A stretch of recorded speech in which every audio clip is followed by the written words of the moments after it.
Hello guys, good morning all of you. So कैसे हैं आप सब? Here is D dot Nikita. I hope you all are well. So last class we were discussed about book building. So here is new topic, allotment of shares. Allotment of shares before going to further discussion.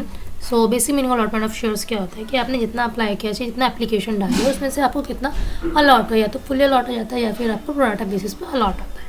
सो पहली बात तो ये कोई new topic है ही नहीं वैसे देखा जाए तो, क्योंकि we are a commerce student है, we are knowing about that, क्योंकि हम फ्रॉम 11th क्लास से ये सब करते आ रहे होते हैं अकाउंटिंग वगैरह में। So let's start. Allotment of share general principle should be observe. तो इसके रिलेटेड कुछ जनरल प्रिंसिपल्स हैं अलॉटमेंट ऑफ सिक्योरिटीज़ के लिए, कैसे आपको प्रोवाइड किए जाएंगे, वो अलॉट किए जाएंगे। Should be made by proper authority, जो आपको अलॉटेड किए जाएंगे वो प्रॉपर थ्रू प्रॉपर अथॉरिटी होगा और विद अ रीजनेबल टाइम। ऐसा नहीं कि आपने पर्टिकुलर, या अब जब भी किसी कंपनी का आईपीओ निकलता है जो भी होता है तो पर्टिकुलर टाइम दिया होता है कि इतने तक आपकी एप्लीकेशन जाएगी और with in a particular time आपको इतने शेयर्स अलॉट हो जाएंगे और फिर उसके बाद फर्दर आपको चीज़ें चलती रहती है, प्रोसेसिंग होती रहती है कि आपकी फर्स्ट कॉल कब मंगाने, सेकेंड कॉल एक्सेट्रास। नेक्स्ट है absolute and unconditional. Should be absolute unconditional. Absolute क्या है? एब्सोल्यूट मीन्स कि जितना आपने डिमांड किया या तो आपको उतना मिल जाता है या फिर उससे कम मिलता है। If the number of security allocated है smaller than the amount demanded, it can not be considered as absolute allotment, must be communicated. So यह है कि एब्सोल्यूट अगर आपने जितना डिमांड किया उससे कम मिला अगर आपको, तो that is not absolute allotment, ये आपका एब्सोल्यूट अलॉटमेंट नहीं होगा। और ये आपको कम्युनिकेटेड किया जाएगा जो भी अलॉटमेंट होगी अगेंस्ट एप्लीकेशन होनी, एप्लीकेशन अगेंस्ट होते हैं या तो फुल्ली होती है, आपका प्रोराटा बेसिस होता है। Should not be a contravention of any company law. Next is issue of sweat equity shares. Sweat equity shares as a name specified. Sweat equity shares क्या होता है कि अगर हम नॉर्मली जनरल देखें तो स्वेट यानी कि पसीना, इक्विटी शेयर्स की आपको उतना ज़्यादा मेहनत करी है, ज़्यादा पसीना लगाया है, ज़्यादा किस चीज़ पे हार्डवर्क किया है तो आपको उससे कुछ ना कुछ रिवॉर्ड्स दिए जाते हैं। सो ऐसे ही स्वेट इक्विटी शेयर्स को कंपनी प्रोवाइड करती है।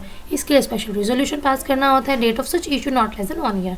सो जो इशू होगा 1 साल से कम के लिए नहीं होता, ये फॉर 1 ईयर होता है आपका। Has elapsed since the commencement of the business of a company and should be recognise and listed company होती है, रिकॉग्नाइज होते हैं with the SEBI, under the SEBI. So according to section 2 subsection 88, sweat equity shares means such equity shares issued by a company to its director at a discount other. Sir वही है कि आपको sweat equity share आपने ज़्यादा काम किया है और आपको रिवॉर्ड दिया जाए तो रिवॉर्ड वही है कि आपको ये तो फ्री में दिया जाएगा, कुछ डिस्काउंट दिया जाएगा। तो वही है आपको यहाँ पर जो कंपनी अलॉट करेगी शेयर वो एट अ डिस्काउंट करेगी।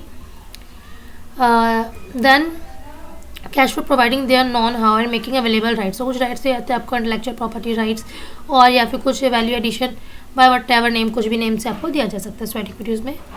फिर कंडीशन ऐसे कि रिजोल्यूशन पास होगा, कंपनी लिस्टेड होगी। Limit of issue sweat equity share से कितना आपका इक्विटी शेयर्स इशू किया जाएगा स्वेट इक्विटी। अब ऐसा तो नहीं है कि आपने हार्डवर्क किया है, मेहनत किया तो मैं आपको भैया सब कुछ इशू करता नहीं। एक लिमिट होती है जो आपके एमओए में डिसाइडेड होती है, जो हम बोलते हैं कि हाँ भाई as per this and this condition इतना इशू करेंगे कि at a limit. So 15% of current paid up share capital, आपको जो पेड अप शेयर कैपिटल 15% या फिर जो आपका वैल्यू है ये इशू किया गया है वो 5 crore which ever is high, दोनों में जो भी हाई होगा उसके अकॉर्डिंग आपको दिया जाएगा।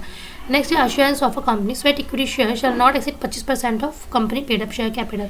सो आपके पेड अप का 25% ज़्यादा नहीं होगा और करंट का 15% और 5 crore of issuing value whichever is high. Assurance का 25% not exceed and sweat equity share to be a locked, और उसके बाद लॉकड हो जाती है 3 साल के लिए आपका, और एक्सपायरी इसके पर्टिकुलर जो भी आपकी डेट मेंशन होती है उसमें होता ही है।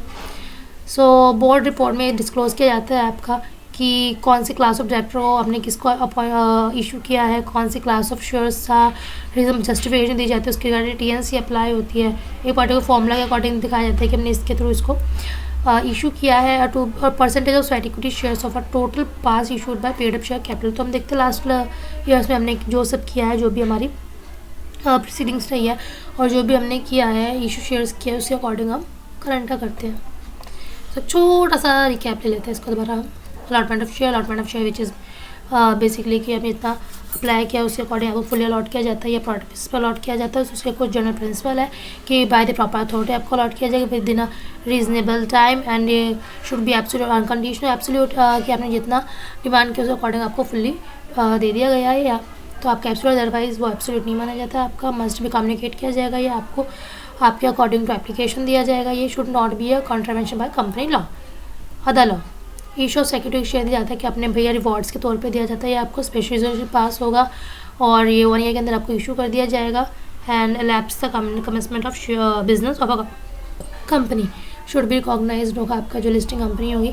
सो अकॉर्डिंग टू सेक्शन 2 सबसेक्शन 88 आपको सिक्योरिटी शेयर्स कहते हैं कि आपको डिस्काउंट पे जाता है या फिर आपको कुछ क्या भी या फिर कोई IPC IPR जो होते हैं वो दे दी जाते हैं by the whatever name called. Condition resolution pass listed company. So limiting of issue sweating ratio limit क्या होती है यहाँ पे 15% of current paid up capital और 5 crore of issuing share whichever is higher. Second assurance not less than 25% of share sorry not exceeding 25% of share. And so एक share locked होता है 3 साल के लिए. उसके बाद आपका एक्सपायर होता है पर्टिकुलर टाइम में. ये मैंशनड होता है. बोर्ड इसको डिस्क्लोज करते हैं डिटेल्स को कि किसको इशू किए गए हैं, कितना इशू किया गया, कौन सी क्लास की रीजनेबल टाइम होगा, TN से अप्लाई होगी पर्टिकुलर फॉर्मूला जिससे अकॉर्डिंग आपने उसे इशू किया गया है. और ये अकॉर्डिंग टू देखा था कि लास्ट ईयर में क्या किसके अकॉर्डिंग इशू किया था और अब क्या करना है फाइनेंशियल्स के अकॉर्डिंग ये सब चीज़ें जाती हैं. So I hope you guys allotment of shares and sweat equity of shares are cleared, all of you. If you have any query, ask in the comment section.